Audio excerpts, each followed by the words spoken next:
Trump has officially entered Hollywood's biggest business deal. In a shocking crossover between politics and entertainment, Netflix's massive plan to acquire Warner Bros. Is now facing presidential scrutiny.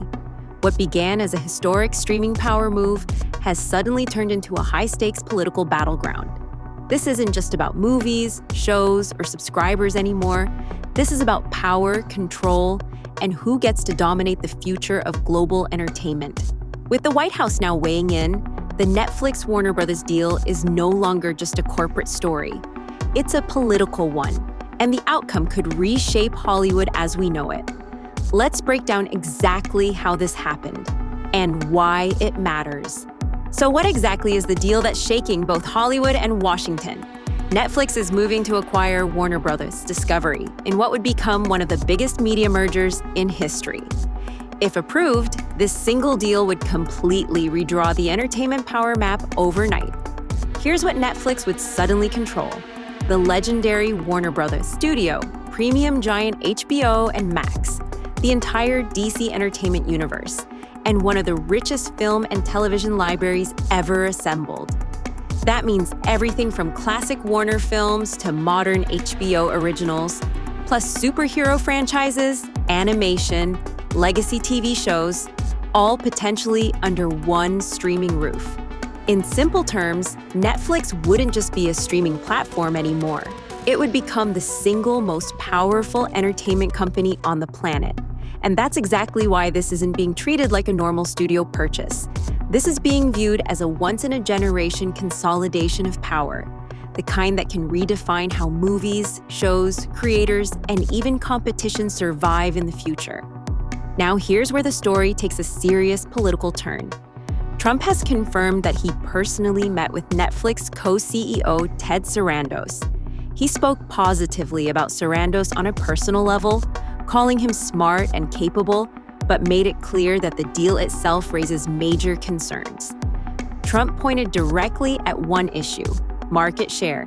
In simple words, he signaled that Netflix becoming this powerful could be a serious problem for competition in the entertainment industry. And then came the biggest statement of all. Trump confirmed that his administration will be involved in the regulatory review of this deal. That instantly changes everything, because now this is no longer just a business negotiation between two media giants. This is shaping up to be a face-off between corporate expansion and government oversight. The core tension is clear. Will this deal get approved as a bold business move, or will it face an antitrust crackdown that could block it entirely? At this moment, the future of the deal sits right at that crossroads. The moment Trump weighed in, Wall Street reacted instantly.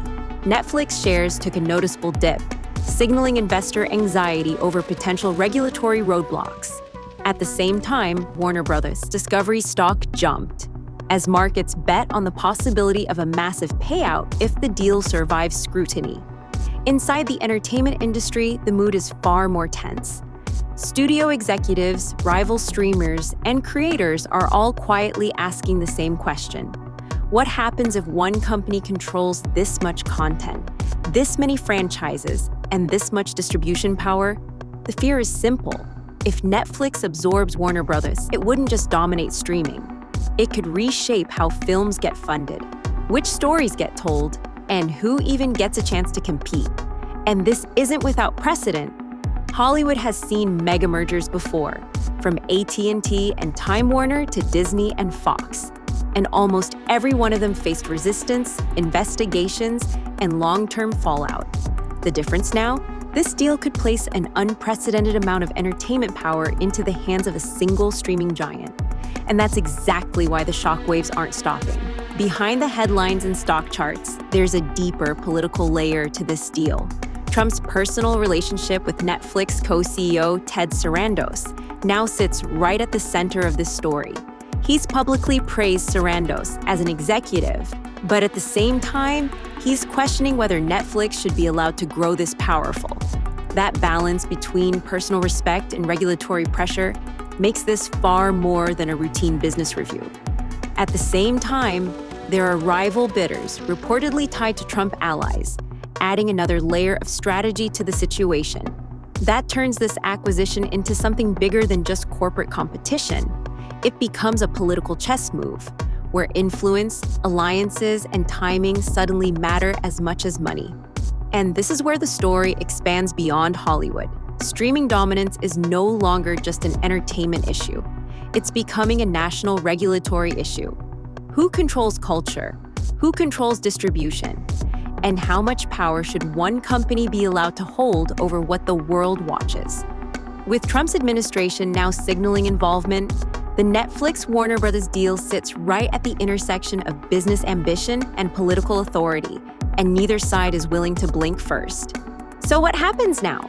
From here, the Netflix-Warner Bros. Deal heads into intense regulatory review, not just in the United States, but globally. Antitrust authorities will examine whether this merger would crush competition, limit consumer choice, or give Netflix too much control over pricing, content, and distribution. And there are clear deal breakers on the table. If regulators decide this creates a monopoly-level imbalance, the acquisition could be blocked outright, forced into major restructuring, or tied down with heavy restrictions. As of now, there's no fast timeline. Deals of this scale can take many months, sometimes over a year, before final approval or rejection. And with political involvement now openly in play, that process could become even longer and more volatile. If this merger goes through, it could reshape the future of studios, streaming platforms, and even film jobs. Fewer companies would control more content, more franchises, and more creative decisions. If it's blocked, it sends a powerful message that there are limits to how big streaming giants can grow. Either way, the outcome of this battle will ripple across Hollywood for years to come. So now the big questions go to you. Should one company really control this much entertainment power? And is Trump right to step in and intervene on a deal of this scale? Is this smart regulation protecting competition, or politics getting too close to Hollywood's business? Drop your thoughts in the comments, and don't forget to like this video, subscribe to Papaya Room, and tap that bell to stay updated on every big power shift in Hollywood and beyond.